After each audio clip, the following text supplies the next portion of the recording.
வணக்கம். என்று மண்பன். இது புதுசு. இது என் மரம், செடி, கொடி, குளம் எல்லாத்தையும் பார்த்து ஒரு குழியில் போட்டு அப்படியே எல்லாத்தையும் பார்த்துட்டு அடிச்சுட்டு வரேன். இருக்கட்டும். என்ற மண்புடன் அன்பே சிவம். அன்பே சிவம். நீ அப்படின்னா ஆணவத்தில் தன்னை கொண்டுக்கிட்டே இருக்கும், தன் கர்மாவை கூட்டிக்கிட்டே இருக்கும், மாயையில் சிக்கிக்கிட்டே இருக்கும். இது நீ. நான் அப்படின்னா தன்னை காப்பாற்றும், பிறரையும் காப்பாற்றுன்னு நினைக்கும். தன்னை காப்பாற்றும், பிறரையும் காப்பாற்றும். நானை கொல்லாது, நானை காப்பாற்றும்.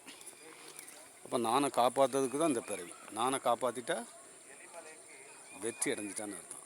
ஒட்டுமொத்த உலக வெற்றி இது. அதனால் நானை கொல்லாதீங்க. நீயே கொல்லாமல் இருந்தீங்கன்னா நானை காப்பாற்றிட்டேன், நீயே கொல்லாமல் இருந்தீங்கன்னா நானை காப்பாற்றிட்டேன். அவ்வளோதான். எல்லாருக்குள்ளேயும் உள்ளுக்கு நான் இருக்குது. அந்த நானை வெளிப்பட வைக்கணும். வெளிப்பட வச்சுட்டீங்கன்னா கொல்லாமல் இருப்பியோ. அதுக்கு சந்தோஷமாக இருந்தால் தான் கொல்லாமல் இருக்க முடியும், மகிழ்ச்சியாக இருந்தால் தான் கொல்லாமல் இருக்க முடியும். அதனால் யார் கூடயும் ஏசவோ இதுன்னா உங்களை கொல்லுதேன்னு அர்த்தம். உள்ளுக்குள்ளே உங்களை உடைக்கன்னு அர்த்தம். அதுக்கு தான் சுகர்லாம் வருது, ப்ரெஷர்லாம் வருது, டென்ஷன்லாம் வருது. எல்லாம் வர்றதுக்கு காரணம் சந்தோஷம் இல்லாமல் போனது காரணம் தான். அப்போ நீ அப்படிங்கிற ஆணவத்தை எப்போ நீங்கள் தூக்கி போடுறீங்களோ, சத்தியத்தை நேசிங்க.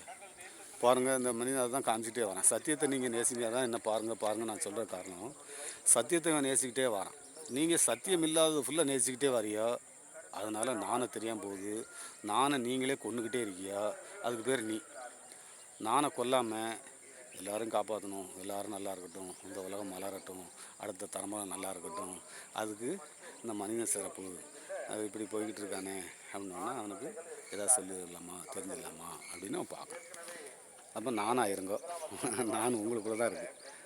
ஆணாக இருந்தாலும் பெண்ணாக இருந்தாலும் ஜீவராசியாக இருந்தாலும் மரமாக இருந்தாலும் செடியாக இருந்தாலும் கொடியாக இருந்தாலும் எல்லாத்துலேயும் என்ன இருக்குது? நான் இருக்குது.